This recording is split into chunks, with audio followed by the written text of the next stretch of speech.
Hello guys, welcome my back to our channel. আশা করি সবাই ভালো আছেন। আমি খুব ভালো আছি। তো আমি চলে এসেছি আজকে আবারও আরেকটা ব্লগ নিয়ে। তো সাগরিকা একটি ব্লগ আপনাদের সবাইকে স্বাগতম জানাই। তো এই যে আমার লক্ষ্মী ঠাকুরের পুজো আজকে বৃহস্পতিবার লক্ষ্মী ঠাকুরের পুজো দেওয়া হয়েছে। এদিকে আছে ভোলানাথ, ওদিকে আছে হচ্ছে হনুমানজিকে খুব কম দেখানো যায় আপনাদেরকে। এই যে হনুমানজি। তো এই হচ্ছে আমার পুরো ঠাকুরের লুক। সবাই একবার দেখে নিন। একবার সবাই মিলে বলি রাধে রাধে, জয় মা লক্ষ্মী। তো হচ্ছে আমার লক্ষ্মী পূজা আজকে বসে লক্ষ্মী পূজা দিয়ে উঠেছি, দিয়ে উঠেই শুধু এখানেই থেমে নিই, এখানে থেমে নিই আমি পাঁচালি পড়ে গীতা পড়ে সব কিছু করে টোরে শুধু মালাটা জপা হয়নি গাইস, পড়ে গেছি সোজা।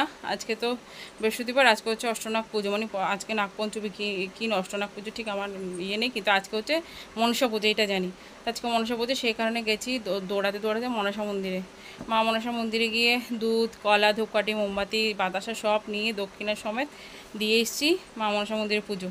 অনেক দিন দেবো করে দেওয়া হচ্ছিল না, অনেক দিন দেওয়া হয় না। আমি আগে কিছুদিন অন্তর দিতাম, তো আজকে অনেক মাস অনেক দিন দেওয়া হয়নি। মা নিজে মনে হয় মা নিজে আমাকে স্বপ্ন দেখিয়েছে। তো যাই হোক, দিচ্ছি না বলে হয়তো তাই অনেক কিছু দেখছিলাম উল্টাপাল্টা সাপ নিয়ে। তো সেই জন্য মা মনসা মন্দিরে আগে পুজোটা দিয়ে আসলাম। আজকে বৃহস্পতিবার, রবিবারের বৃহস্পতিবার পুজোটা দেওয়া হয়, তাই দিয়ে আসলাম। দিয়ে এসে অল্প একটু বাজার করে নিয়ে এসেছি, মাসিক বাজার, ওই ম্যাগি, তারপরে দুধ, হলুদ এসব নিয়ে এসেছি। ছিল না ঘরে, এগুলো নিয়ে এসেছি। তো আমি কিছু এখনও দানা কাটিও মুখে এখনও দিইনি, দাঁতে এখনও কাটিনি।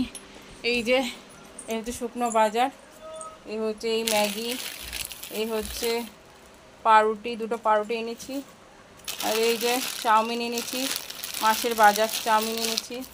ছোলা এনেছি, এটা মাছের বাজার, মানে খাওয়ার জন্য, মেয়ে খাবে আমি খাবো। এই যে দুধ, চা পাতা, লঙ্কার গুঁড়ো, হলুদের গুঁড়ো, তারপর আছে ম্যাগি মশলা, এই যে ম্যাগি মশলা, এগুলো এনে সবাই বসলাম। এখনও কিছু খাইনি, সকালের টিফিন কি খাবো সেটা ভাবছি। এদিকে দুটো কোয়ার্টার পাউরুটি এনেছিলাম, কোয়ার্টার পাউরুটি যদি খাই আবার ওভেন মানে আগুন জ্বালাতে হবে গ্যাসে, তারপর এটাকে সেকে একটু ডিম দিয়ে টোস্ট করে তবে খাবো। তো দেখা যাক কী খাবো জানি না। তো গাইস কি বলবো, খুব ক্লান্ত লাগছে, খুব পরিশ্রান্ত লাগছে, খুব কষ্ট হচ্ছে। আমার চেহারা দেখে নিশ্চয়ই বুঝতে পারছেন আমি মানসিকভাবেও খুব কষ্ট পাচ্ছি গাইস, শারীরিকভাবেও খুব কষ্টে আছি, শরীরও ভালো না, মনের দিক দিয়েও খুব কষ্টে আছি গাইস। আমার জন্য একটু প্রে করবেন গাইস, যাতে আমি একটু মানে ভালো থাকি, একটু কোনোরকম একটু মেয়েটাকে নিয়ে একটু যাতে জীবনযাপনটা ভালো মতো করতে পারি, এইটুকুই হচ্ছে আমার প্রার্থনা আমার ভগবানের কাছে। আর সেটাও আমি আপনাদেরকে আজকে বললাম। তো এটা শ্রাবণ মাস বলে আমি আবার কাঁচের চুড়ি কিনেছিলাম, সে কয়েকদিন হয়ে গেছে কিনেছি, আপনাদেরকে দেখানো হয়নি। দু হাতে কাঁচের চুড়ি পরেছি, এই যে দু হাতে কাঁচের চুড়ি পরেছি।